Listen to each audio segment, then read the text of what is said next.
Welcome back to Business 101 with BTB Kicks. Today we're going to be talking about the 5 reasons why your sneaker restoration business will fail. Obviously, I don't want you all to fail, but these are 5 things that could come up or things that you could neglect and not even think about, which could cause your business to fail. But before we dive into the video, like, comment, and subscribe, and let's dive into it. We're gonna start things off with number 5, failure to adapt. We're in a time right now where I didn't even think this would be the case in the sneaker industry. For example, Jordans are dying. People are switching to different types of shoes. Like the retro shoes are just not hype anymore. People wanna wear comfort. People want different style than just your typical basketball sneakers. Overall, people are wearing New Balance, Asics, Adidas. People are switching from wearing all Nike, all Jordans. Like the hype is dying. The hype has been dying, I wanna say, since 2022. I feel like that's when it started crashing down a little bit. You know, you just have to switch your content and kind of know what people are going for nowadays. Since people are not wearing Jordans as much as they used to, maybe don't promote Jordans as much and start promoting shoes that you see more people wear more often. Maybe show you cleaning a pair of Asics, Hokas, Adidas Evo SLs, or like just tapping into the new markets basically, instead of just trying to beat the dead horse of,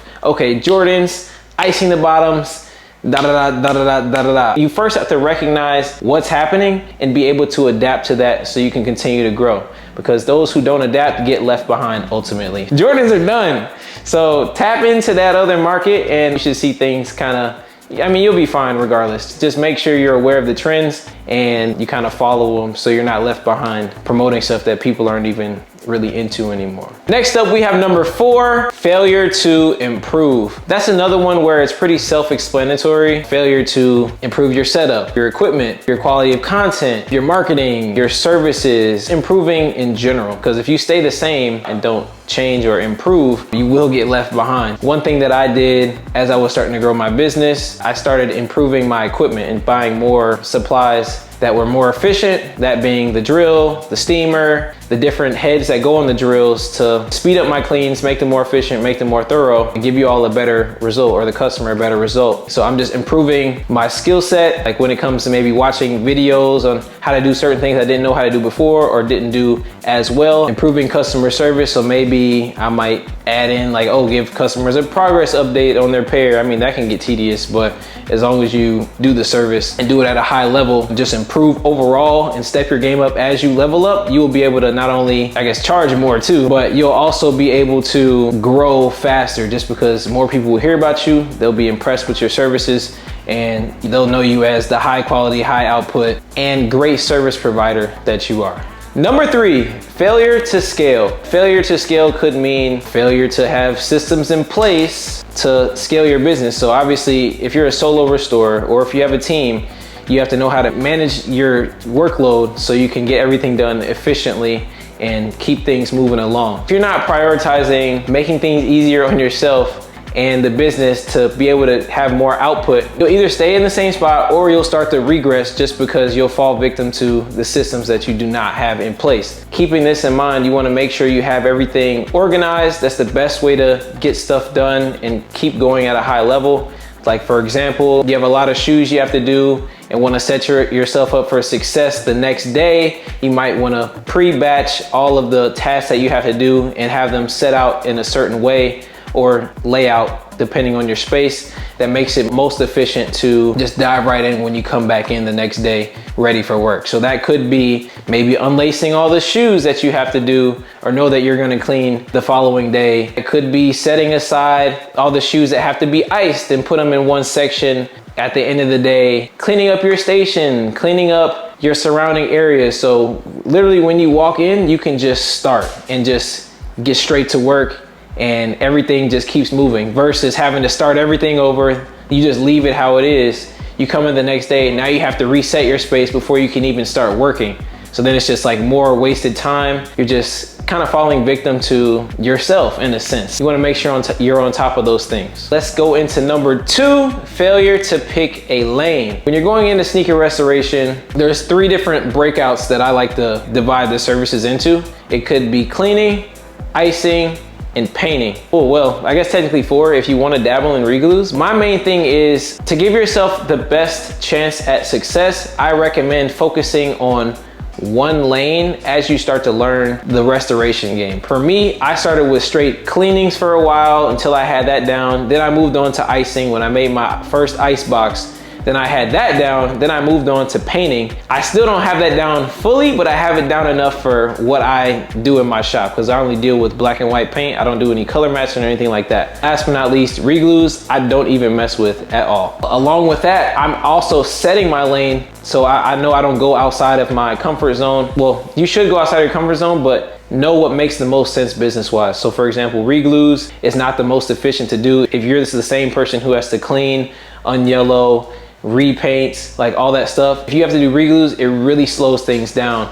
And oftentimes what you'd have to charge is not proportionate to the time that it takes to do the service and what people are willing to pay. So for example, you might charge somebody $200 or $250 to do a reglue. It'll probably take you the whole day to knock out that reglue because the glue has to cure, you have to reset, all that stuff. Make sure you do all the prep work. It's just a lot. But you could also take that same $250 and think about, okay, if you charge $50 for a clean, you can clean 5 pairs of shoes, probably 5 hours or less. And you'd make the same amount of money. So it's like, what's more efficient? Would you rather work on 1 pair of shoes and get the $250, but it takes you all day? Or would you rather do the 5 pairs of shoes, you'll get it done faster and then still have time to do something else and get the same amount of money? That's kind of how I see it. And I feel like cleaning shoes is faster and it's more efficient than taking the time to do like a reglue, learning how to do that, especially when you have a lot of volume coming in with different customers. Like I'd rather not waste my entire day on 1 pair of shoes when I can help and service way more shoes and customers with just cleaning, unyellowing, and painting. That's kind of how I see it. That's why I recommend just picking a lane, staying in the lane, and getting everything done, because you can fall victim to that if you try to be the jack of all trades, master of nothing. And before we move on to the #1 reason why your sneaker restoration business will fail, I have to plug my Discord. Basically, that's a space where I know every sneaker restorer can be successful. In the Discord, we have weekly calls where we meet up and we talk about our different issues that we run into while running our sneaker restoration businesses. On our weekly calls, we talk about different issues, whether it be how to grow your business, how to clean certain shoes, how to get clients, how to grow on social media, among other things. Outside of that, you will have 24/7 access to me and all of my knowledge, as well as a group of peers who are invested in seeing each other succeed, because in the sneaker restoration world, it's fairly early and there is plenty of food on the table to eat for everyone. So I just want to see everyone win, no matter where you're starting. If you're interested in joining, the link is in the description down below. Or if you're not, it's cool. Just continue to watch the YouTube videos. But I know if it was me, back when I started learning how to do sneakers, I would much rather have somebody who knows pretty much sneaker restoration in and out, instead of trying to figure it out by watching however many videos it took just to find even this one. But I digress. Moving on to #1, failure to stay consistent. It seems straightforward, but it's way harder to do than you think. It takes discipline, it takes having a plan, it takes structure. It honestly is one of the hardest things to do, not only from a business standpoint, but it's also just hard to just lock in and get it done. Like you have to lock in order to see results. Staying consistent is the biggest thing, not only from staying consistent with the quality of work that you put out, posting, like just overall, like it's just, oh my goodness. For example, you can be posting, but you have to be okay with not seeing results right away. And you have to just lock in and be okay with the grind. You might post a video every day, but you might not have a viral video pop off for like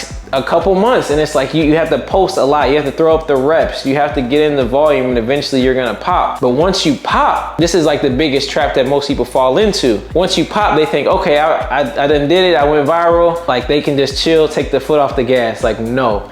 Once you pop, you have to keep going. You have to go even harder than when you went like before, just to ride the wave and keep going. It takes a lot to get to a certain point, but once you hit that point, don't let it be your peak. You have to continue going at it over and over and over every day. Put in the reps. You literally have to be consistent in anything you do if you want to be the best. That's my biggest tip that I can leave with you all. I've seen other restorers and just businesses in general, they might hit a peak, then they just let it die out and just ride that wave, and it's just like this. But I want you all to hit that peak and continue up into that, you know, like I want to see you all grow. So with that being said, I hope you all learned something in today's video. I hope some of these tips might help you and empower you, encourage you to go out and try your best and do your best in this industry. Like, comment, subscribe. If you all have any questions, drop them down below, and I'll see you all in the next video.